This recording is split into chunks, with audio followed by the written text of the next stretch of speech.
రాజధాని అమరావతిలో ఈ నెలాఖరు నాటికి ఎన్టీఆర్ క్యాంటీన్లు ప్రారంభిస్తామని మంత్రివర్గ ఉపసంఘం స్పష్టం చేసింది.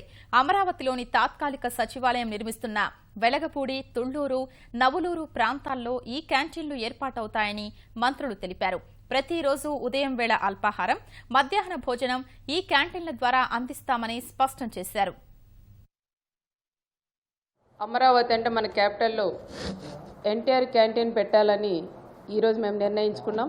ముఖ్యంగా ఎన్టీఆర్ క్యాంటీన్లో ₹1 ఇడ్లీ సాంబార్, పొంగల్ వచ్చి ₹5, మధ్యాహ్నం భోజనం వచ్చి పులిహార వచ్చి ₹5, సాంబార్ అన్నం వచ్చి ఒక ₹5, పెరగన్నం వచ్చి ₹3. ఇది మధ్యాహ్నం భోజనం కూడా రేటు ఫిక్స్ చేసాం. ఉదయం 500 మంది, మధ్యాహ్నం 500 మందితో ప్రారంభోత్సవం చేయాలనుకున్నాం. ఫస్ట్ దశలో 3 పెట్టాలని నిర్ణయించాము. ఫస్ట్ వెలగపూడి మల్కాపురం దగ్గర ఒకటి, సెకండ్ తుళ్లూరు, థర్డ్ నవులూరు ఎర్రపాలెం దగ్గర 45 రోజుల్లో 3 క్యాంటీన్స్ ఎన్టీఆర్ క్యాంటీన్స్ ఓపెన్ చేయబోతున్నాము.